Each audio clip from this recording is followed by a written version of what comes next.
The death of Yu Menglong. How a crisis on social media links to broader safety concerns. The shockwaves that followed the tragic passing of actor Yu Menglong in September 2025 demonstrate two interlocking dynamics. How rumors and misinformation spread rapidly on social media, and how intoxication in vulnerable situations can lead to fatal accidents. In the wake of his fall from a building in Beijing, which official accounts attribute to an accidental fall while intoxicated, the public discourse surged into a maelstrom of speculation, conspiracy, and grief. At the same time, the incident underscores the broader issue. When alcohol or other substances impair judgment, the consequences can be catastrophic. This article explores both trends: the social media amplification of the event and the role of intoxication in fatal accidents, and the mechanisms, interventions, and policies that could mitigate such harms moving forward. The incident and its viral aftermath. On September 11th, 2025, Yu Menglong, age 37, fell to his death from a residential building in Beijing's Chaoyang district. As reported, the property management confirmed a fatal fall had occurred, and later Yu's studio issued a statement confirming his death and noting that criminal suspicion had been ruled out. His mother subsequently released a statement noting that he had fallen after drinking and urged rational reflection and no further speculation. Yet, despite the official account, social media exploded with alternate theories. Claims of assault, torture, complicity by powerful insiders, red aristocracy connections, manipulated videos, and more.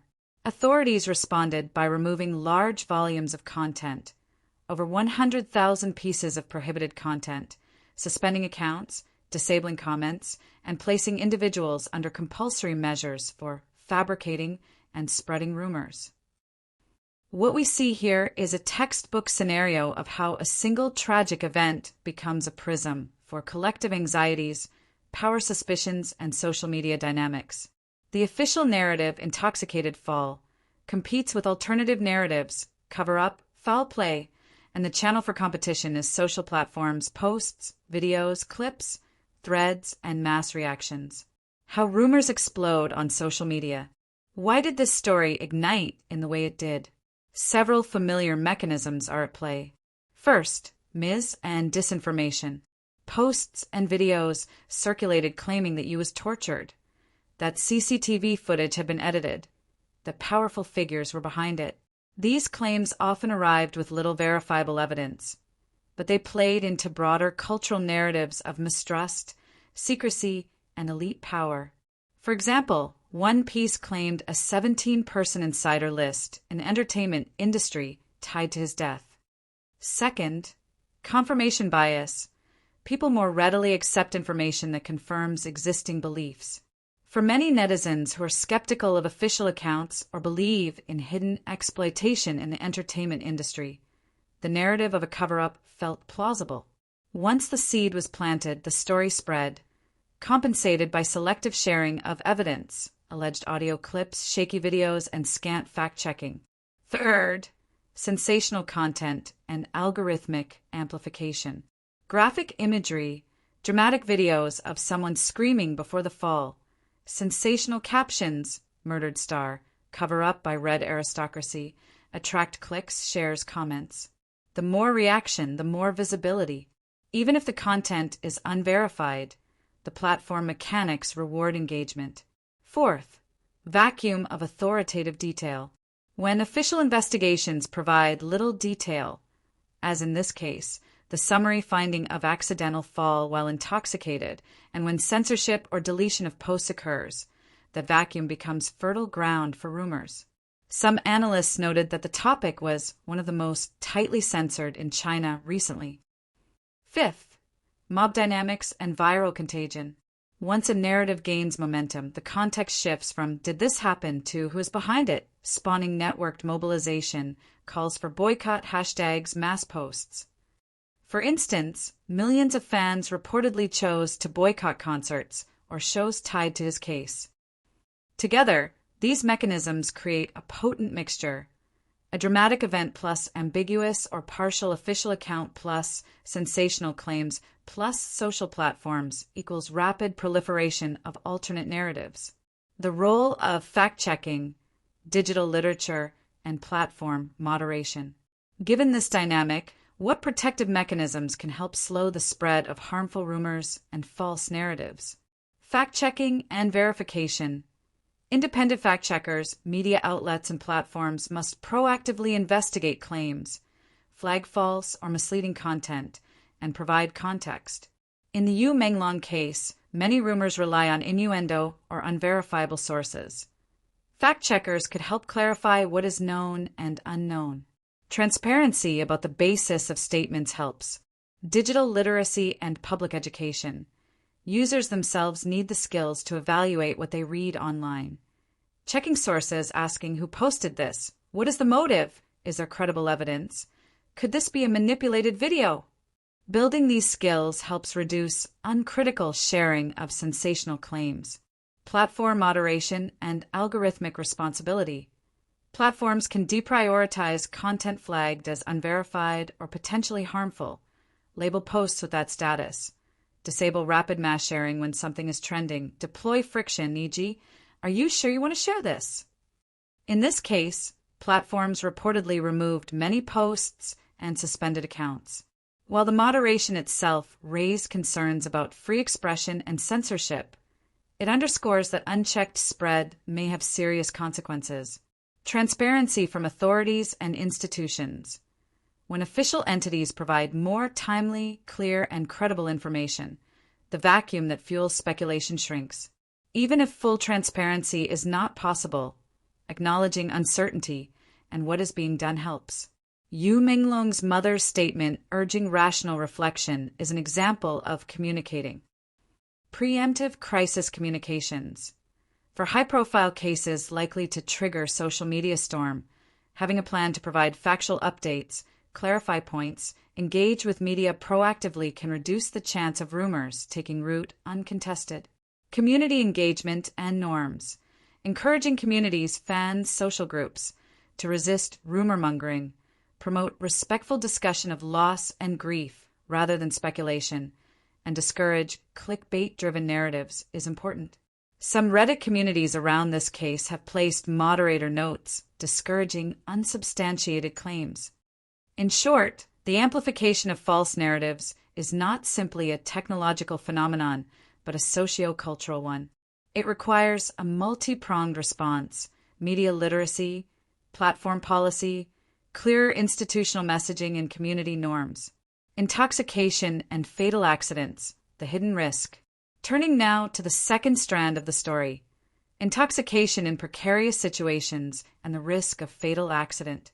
Though full details of Yu Menglong's intoxication remain limited, his mother's statement confirms he had been drinking and fell from a height. The broader research tells us that alcohol significantly increases the risk of unintended injury and death, more likely to end up in fatal accidents. The streets of Beijing were quiet that morning, but the internet was anything but. Before the sun had even risen, millions of posts had already appeared online. Fragments of grief, disbelief, and accusation flooding every corner of social media. What began as the tragic death of beloved actor Yu Menglong soon spiraled into something far darker, a digital wildfire where truth blurred with fiction and emotion drowned out reason. In the first hours after the news broke, confusion ruled everything. Fans woke to notifications they couldn't comprehend. Yu Menglong is gone. Shock rippled across timelines, spreading faster than the platforms could process. Hashtags mourning him trended worldwide. For a moment, there was silence, a collective gasp that echoed through countless screens. But as the silence stretched, the questions began to pour in. What really happened? Why was he alone? Was he pushed? Then came the flood. Blurry videos claiming to show his last moments, voice notes from supposed insiders, posts from anonymous accounts declaring they had proof of foul play. Within hours, the tragedy was no longer a moment of loss. It had become an online storm of speculation. What fueled the fire wasn't just curiosity. It was the desperate need to find meaning in something senseless. To many fans, the official explanation, an accidental fall after drinking, felt too ordinary, too empty for someone so extraordinary. Social media thrives on emotion, and this was emotion at its strongest.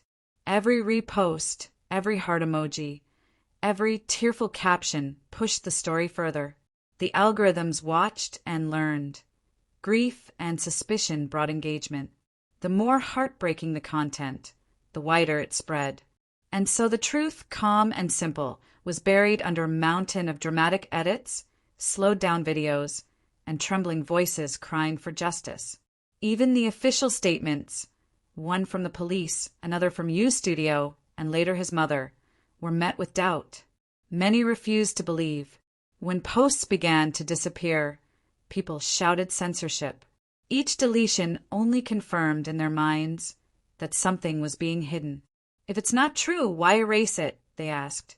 Few realized that many of those deleted posts contained fabricated videos and false claims. In the frenzy of online outrage, perception mattered more than fact. As grief spread, logic faded.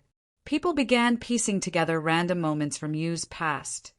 A cryptic caption from months ago, an old photo, a deleted story. Every tiny detail was turned into evidence. One viral post claimed you had been followed before his death, using a blurry photo of a stranger in a coat as proof.